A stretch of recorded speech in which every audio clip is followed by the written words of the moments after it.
ಮನಸ್ಸು ಗಟ್ಟಿಯಾಗಿ ಇಟ್ಕೊಂಡು ಇರೋ ಬರೋರ್ನೆಲ್ಲ ಒಳಗ್ ಬಿಟ್ಕೋಬಾರ್ದು. ಆತರ ನಮ್ಮನ್ನ ನಾವು ಗಟ್ಟಿ ಮಾಡ್ಕೊಳ್ಳೋದು ಹೇಗೆ? ಯಾವ್ದಾದ್ರೂ ಒಂದು ದೇವರದು ಚಾಂಟಿಂಗ್ ಇಟ್ಕೋಬೇಕು. ಆ ದೇವರನ್ನ ಆಯ್ಕೆ ಮಾಡೋದು ಹೇಗೆ? ನಿಮಗ್ ಕಣ್ಣು ಮುಚ್ಕೊಳ್ಳಿ, ನಿಮಗ್ ಇಷ್ಟ, ನಿಮ್ಗೆ ಯಾವ್ದೋ ಒಂದು ಬರುತ್ತೆ. ಯಾವ್ದಾರೋ ಬರ್ಬೋದು. ಈಗ ನಿಮ್ಮ ಮನೇಲಿ ಚಿಕ್ಕದ್ರಿಂದ ಹೇಳ್ಕೊಟ್ಟಿರೋದಿರ್ಬೋದು, ಇಲ್ಲಪ್ಪ ತೀರಾ ಏನುವೇ ಬರಲ್ಲ ಒಂದ್ ನೇಚರ್ ಒಂದ್ ಮರನಾರ ಬರುತ್ತೆ. ದಿನ ಹೋಗಿ ಮರಕ್ಕೆ ಒಂದ್ ಹಗ್ ಮಾಡ್ಬಿಟ್ಟು ಹೋಗಿ ಸಾಕು. ಇಲ್ಲ ದಿನ ಒಂದ್ ಕಲ್ಲು ಬರುತ್ತಾ, ಕಲ್ಲನ್ನೇ ಏನೋ ದಿನ ಅದನ್ನ ಪ್ರೇ ಮಾಡ್ಕೊಂಡು ಹೋಗಿ. ಏನಂದ್ರೆ ನಿಮ್ಮ ನಂಬಿಕೆಗೆ, ನೀವು ಸ್ಟ್ರಾಂಗ್ನೆಸ್ಗೆ ನನ್ನ ಜೊತೆಗೆ ಒಬ್ರು ಇದಾರೆ ಅಂತ ಬೇಕಷ್ಟೇ. ಅದಕ್ಕೆ ನಮ್ಗೆ ದೇವ್ರ ಕಾನ್ಸೆಪ್ಟೇ ಇರೋದು. ಶುರು ಆಗಿದೆ, ವರ್ಕೊಳಕ್ಕೊಂದು ಕೋಲಿದೆ, ನನ್ನನ್ನು ಯಾರೋ ಕಾಪಾಡ್ತಾ ಇದಾರೆ ಅನ್ನೋ ಒಂದು ಕಾನ್ಫಿಡೆನ್ಸ್. ನೀವು ನೋಡಿ, ನಿಮ್ ಮನೇಲಿ ನಿಮ್ಗಿಂತ ದೊಡ್ಡವರಿದ್ರೆ ನಿಮಗ್ ತುಂಬಾ ಚೆನ್ನಾಗಿ ನಿದ್ದೆ, ಧೈರ್ಯ, ನಿದ್ದೆನೂ ಚೆನ್ನಾಗಿ ಬರುತ್ತೆ. ಏನೋ ಒಂಥರ ನಮ್ ನೋಡ್ಕೊಳಕ್ ಯಾರೋ ಇದಾರೆ, ಯಾರೋ ಒಬ್ರು ಏನೋ ಹೇಳ್ಬಿಡ್ಬೋದು ಬಿಡು ಅಂತ. ಅದೇ ನೀವೇ ದೊಡ್ಡವರಾದ್ರೆ ಅವತ್ತೆಲ್ಲ ಫುಲ್ ಟೆನ್ಷನ್ ಇರುತ್ತೆ. ಹಂಗೆ ದೇವ್ರಿಗೆ ನಾವೇನಾರ ಕಷ್ಟ ಬಂದ ತಕ್ಷಣ ಆ ದೇವ್ರು ನೋಡ್ಕೋತಾನಪ್ಪ ಅಂದಾಗ ಮೈಂಡ್ ಕಾಮ್ ಆಗುತ್ತಲ್ಲ, ಆವಾಗ ನಮ್ಗೆ ರೋಡ್ ಕರೆಕ್ಟ್ ಆಗಿ ಗೊತ್ತಾಗುತ್ತೆ, ಪ್ಲಾನಿಂಗ್ ಸರಿಯಾಗಿ ಮಾಡ್ತೀವಿ. ಫುಲ್ ರಮಣರೇ ಹೇಳ್ತಾರೆ, ನಿಜವಾಗಿ ಆಗಬೇಕಾದದ್ದು ನಿಧಿಧ್ಯಾಸನ, ಅರ್ಥಾತ್ ನಿನ್ನ ಆಳಕ್ಕೆ ನೀನು ಇಳಿಬೇಕು. ಸಿಂಪಲ್ ಆಗಿ ಹೇಳೋದಿದ್ರೆ, ಹಾಗೆ ಆಳಕ್ಕೆ ಇಳಿಯಬೇಕಾದ್ರೆ ದಿನಕ್ಕೆ ಕನಿಷ್ಠ ಪಕ್ಷ ನಾನು ಹೇಳೋದು 24 ನಿಮಿಷ ಕೂರ್ಬೇಕು ಅಂತ.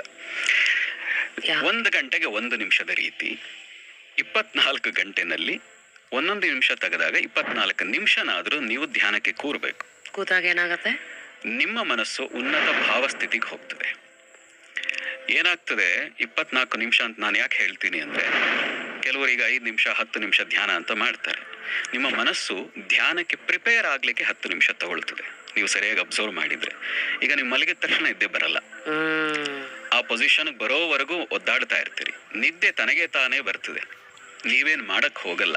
ಹಾಗೆ ಧ್ಯಾನ ಕೂಡ ನೀವು ಮಾಡುವಂಥದ್ದು ಅವಶ್ಯಕತೆ ಇಲ್ಲ. ಮೊದಲು ಸುಮ್ಮನೆ ಕೂರಿ, ಕಣ್ಣು ಮುಚ್ಚಿ ಕೂರಿ, ಏನನ್ನ ನಿಮ್ಮ ಹೃದಯ ಬಡಿತವನ್ನು, ನಿಮ್ಮ ಉಸಿರಾಟವನ್ನು, ಏನನ್ನ ಒಂದನ್ನ ಸುಮ್ಮನೆ ಗಮನಿಸ್ತಾ, ಕಾನ್ಸಂಟ್ರೇಟ್ ಕೂಡ ಮಾಡಬೇಡಿ, ಏಕಾಗ್ರತೆಯಿಂದ ಅಲ್ಲ, ಜಸ್ಟ್ ಅದನ್ನ ಅಬ್ಸರ್ವ್ ಮಾಡ್ತಾ ಕೂರಿ. ಹೃದಯ ಬಡಿತ ಅಥವಾ ನಿಮ್ಮ ಉಸಿರಾಟ ಎರಡರಲ್ಲಿ ಒಂದನ್ನ ಗಮನಿಸ್ತಾ ಕೂರಿ. ಗಮನಿಸ್ತಾ 10 ನಿಮಿಷದ ನಂತರ ನೀವು ಹೇಳಿದಾಗೆ ಆಲ್ಫಾ ಸ್ಟೇಟ್ ಅಥವಾ ತೀಟಾ ಸ್ಟೇಟ್ಗೆ ಹೋಗಿ ಮನಸ್ಸು ಅಲ್ಲಿ ಲೀನವಾಗ್ತದೆ. ಅರ್ಥಾತ್ ಧ್ಯಾನದ ಅವಸ್ಥೆಯನ್ನ ನೀವು ಹೊಂದಿರ್ತೀರಿ. ಯಾವಾಗ ಧ್ಯಾನದ ಅವಸ್ಥೆಯನ್ನ ಹೊಂದಿರ್ತೀರಿ, ಕನಿಷ್ಠ 24 ನಿಮಿಷ, ಅದಕ್ಕಿಂತ ಹೆಚ್ಚು ಮಾಡಿದಷ್ಟು ಒಳ್ಳೆಯದು. 24 ನಿಮಿಷದ ನಂತರ ಕಣ್ಣು ಬಿಡಿ, ನೀವು ಯಾವುದೋ ಹೊಸ ಪ್ರಪಂಚಕ್ಕೆ ನಾನು ಬಂದಿದ್ದೀನಿ ಅನ್ನುವಂಥ ಫೀಲ್ ಶುರು ಆಗ್ತದೆ. ಏನೇನೋ ಮಾತಾಡ್ತಾ ಇದ್ರಲ್ಲ, ಒಂದು 15 ದಿನ ಆದ ನಂತರ ಹೇಗೇಗೋ ಮಾತಾಡಕ್ ಸಾಧ್ಯವೇ ಇಲ್ಲ. ನಿಮ್ಮ ಮನಸ್ಸೇ ಹೇಳುತ್ತದೆ ಶಾಂತವಾಗಿ ಮಾತಾಡು ಅಂತ. ನಿಮಗೇ ಗೊತ್ತಿಲ್ಲದೆ ನಿಮ್ಮ ಆಟಿಟ್ಯೂಡಲ್ಲೇ ಸಾಕಷ್ಟು ಬದಲಾವಣೆಗಳು ಶುರು ಆಗೋಗ್ತದೆ.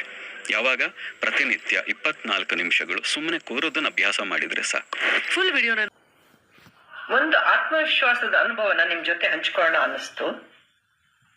ಸುಮಾರು 15 ವರ್ಷಗಳ ಹಿಂದೆ ನಡೆದಂತ ಒಂದು ಘಟನೆ.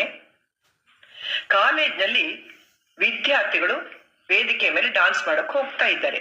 ಅವತ್ತು ಕಾಲೇಜ್ ಡೇ. ಶಿಕ್ಷಕರು ಸೈಡಲ್ಲಿ ನಿಂತು ಡ್ರೆಸ್ ಎಲ್ಲ ಸರಿಯಾಗಿದೆಯೋ ನೋಡ್ಕೊಳ್ರಪ್ಪ ಅಂತಂದ್ರು. ಎಲ್ಲ ಚೆನ್ನಾಗಿದೆ ಮೇಡಮ್ ಅಂತ ಹೇಳಿ ಹೋದ್ರು. ತುಂಬಾ ಎನರ್ಜಿ ಹಾಕಿ ಡಾನ್ಸ್ ಮಾಡ್ತಾ ಇದ್ದಾರೆ ವೇದಿಕೆ ಮೇಲೆ. ಎಲ್ರು ಜೋರಾಗಿ ಚಪ್ಪಾಳೆ ತಟ್ಟಿ ಎಂಜಾಯ್ ಮಾಡ್ತಾ ಇದ್ದಾರೆ. ಆದ್ರೆ ಒಬ್ಬ ವಿದ್ಯಾರ್ಥಿ ಕಟ್ಕೊಂಡಿರೋ ಪಂಚೆ ಸಡಿಲವಾಗಿ ಬೀಳೋ ಹಂತದಲ್ಲಿದೆ. ಅದು ಎಲ್ಲರ ಗಮನಕ್ಕೆ ಬರ್ತಾ ಇದೆ. ಸೈಡಲ್ಲಿ ನಿಂತಿರೋ ಶಿಕ್ಷಕರು ಸನ್ನೆ ಮಾಡಿ ಕರೀತಾ ಇದ್ದಾರೆ. ಆ ಡಾನ್ಸ್ ಮಾಡೋ ಭರದಲ್ಲಿ ಅವನದನ್ನ ಗಮನಿಸ್ತಾ ಇಲ್ಲ. ಎಲ್ಲರೂ ನಿರೀಕ್ಷೆ ಮಾಡ್ದಂಗೆ ಅವನ್ ಕಟ್ಟಿರೋ ಪಂಚೆ ಬಿದ್ದೇ ಹೋಯ್ತು. ಆದ್ರೆ ಒಳಗೆ ಉದ್ದ ನಿಕ್ಕರ್ ಹಾಕೊಂಡಿದ್ದ. ತೀರಾ ಅವಮಾನ ಆಗುವಂತ ದೃಶ್ಯ ಏನಲ್ಲ, ಆದ್ರೆ ಎಲ್ಲರಿಗೂ ನಗೋಕದು ಸಾಕಾಯ್ತು. ಆ ಕ್ಷಣದಲ್ಲಿ ಆ ವಿದ್ಯಾರ್ಥಿಗೆ ದಿಗ್ಭ್ರಮೆ ಆಗೋಯ್ತು. ಒಂದೇ ಕ್ಷಣ ಅಷ್ಟೇನೆ. ಮರುಕ್ಷಣದಲ್ಲಿ ಅವನ ಏನ್ ಮಾಡ್ದ, ಆ ಪಂಚೆಯಿಂದ ಎತ್ತಿ ಗಿರ ಅಂತ ತೆಗೆದು ಸೈಡಲ್ಲಿ ಬಿಸಾಕ್ಬಿಟ್ಟು ಇನ್ನೂ ಹೆಚ್ಚು ಎನರ್ಜಿಯಿಂದ ಅವನು ಡಾನ್ಸ್ ಮಾಡ್ದ. ಇಡೀ ಪ್ರೇಕ್ಷಕ ವೃಂದ ಎದ್ದು ನಿಂತು ಅವನನ್ನ ಜೋರಾಗಿ ಚಪ್ಪಾಳೆ ತಟ್ಟಿದ್ರು. ಇದಲ್ವಾ ಜಾಣ್ಮೆ ಮತ್ತು ಆತ್ಮವಿಶ್ವಾಸ? ಅವನು ಮುಖ ಮುಚ್ಕೊಂಡು ಅವಮಾನ ಆಗಿ ಬೋರ್ಡ್ ಹೋಗ್ಬೋದಿತ್ತು. ಆದ್ರೆ ಎದ್ದು ನಿಂತು ಆ ಡ್ಯಾನ್ಸ್ ಅನ್ನ ಆ ರೀತಿಯಾಗಿ ಅವನು ಕ್ಯಾರಿ ಮಾಡಿದ್ನಲ್ಲ, ಅದು ಅವನನ್ನ ಯಾವತ್ತೂ ನೆನ್ಪಿಡುವ ಹಾಗೆ ಮಾಡಿಸ್ತು. ನಮ್ಮ ಕಾಲ್ ಕೆಳಗಿರೋದು ಎಲ್ಲಾ ಒಂದು ಸಪೋರ್ಟು ಬಿದ್ದು ಹೋಗ್ಬಿಡ್ಬಹುದು. ನಾವು ನಿರೀಕ್ಷೆ ಮಾಡದಿರುವಂತ ಸಂದರ್ಭಗಳು ನಮ್ಮನ್ನ ಧೃತಿಗೆಡಿಸಬಹುದು. ಆದ್ರೆ ಅಲ್ಲಿಂದ ಎದ್ದು ನಿಲ್ತೀವಲ್ಲ, ನಾನು ಗೆದ್ದೇ ಗೆಲ್ತೀನಿ, ಇದನ್ನ ಹೇಗೆ ನನ್ನ ಗೆಲುವಿನತ್ತ ಕೊಂಡೊಯ್ಬಹುದು ಅನ್ನೋದನ್ನ ನಾವು ಯೋಚನೆ ಮಾಡಿ ಹೇಳ್ತೀವಲ್ಲ, ಅದು ಮುಖ್ಯ. ವೇದಿಕೆ ಅಲ್ಲ, ಆ ಕ್ಷಣದಲ್ಲಿ ನಮಗೆ ಬರೋ ಯೋಚನೆ, ನಮ್ಮ ಧೈರ್ಯ ಮತ್ತು ನಮ್ಮ ಆತ್ಮವಿಶ್ವಾಸ ನಮ್ಮನ್ನು ಗೆಲ್ಲೋ ಹಾಗೆ ಮಾಡುತ್ತೆ. ಇದು ಪ್ರತಿಯೊಬ್ಬರಿಗೂ ಪ್ರತಿ ಸಂದರ್ಭದಲ್ಲೂ ನೆನ್ಪಿಟ್ಕೊಳ್ಳುವಂತ ಒಂದು ಘಟನೆ. ನಿಮ್ ಜೊತೆ ಹಂಚಿಕೊಳ್ಳೆ. ಹೇಗಿದೆ? ज्यादा हिफाजत हमें अपने स्वास्थ्य की करनी चाहिए, क्योंकि स्वास्थ्य बिगड़ने पे धन भी इसकी हिफाजत नहीं कर पाता. इसलिए 10 से 20 मिनट का टाइम निकालिए और डेली एक्सरसाइज करिए. एक छोटा सा प्रयास बहुत बड़ा परिवर्तन लाता है. हेल्थ रहिए, स्वस्थ रहिए. इसी के साथ राधे राधे. धन से भी ज्यादा है या खिलौना बनना, इसके साथ साथ आप अपनी हेल्थ को लेके सीरियस हैं और इस मोटापे जैसी समस्या से छुटकारा पाना चाहते हैं. आप जब कभी भी आप शादी पार्टी में जाते हैं तो वहाँ पे लेडीज कम जेंट्स ज्यादा मटके वाले पेट वाले दिखते हैं. तो इसलिए इसको आप छुटकारा पाना चाहते हैं, वो भी घर पे रहकर, तो करिए इन तीनों एक्सरसाइज के सिंपल 4 सेट 25 के कंटिन्यू. इसी के साथ राधे. ಹಂಗಿರಲ್ಲ ನೋಡಿ ಕೃಷ್ಣಮೂರ್ತಿ ಅವರೇ, ನೀವ್ ಅನ್ಕೊಂಡಿದ್ರಿ ನಿಮ್ಮ ಕಸುಬೆ ನಿಮ್ಗೆ ವ್ಯಾಯಾಮ ಅನ್ನೋ ತರ ಬಹಳ ಜನ ಹಂಗೆ ಅನ್ಕೊಂಡಿದ್ರೆ, ನೀವು ಅದೇ ಹೇಳ್ತಾ ಇದ್ದೀರಿ. ನೀವು ಎಲೆಕ್ಟ್ರಿಕಲ್ ಕೆಲಸ ಎಲ್ಲ ಮಾಡ್ತೀವಿ ಅಂತ ಹೇಳ್ತೀರಾ, ನೀವು ನಿಂತ್ ಮಾಡ್ತೀರಲ್ರಿ ಎಲ್ಲ? ಇಲ್ಲ ಕಣ್ರಿ, ಬೇರೆಯವ್ರ ಹತ್ರ ಮಾಡಿಸ್ತೀರಾ. ಒಂದು.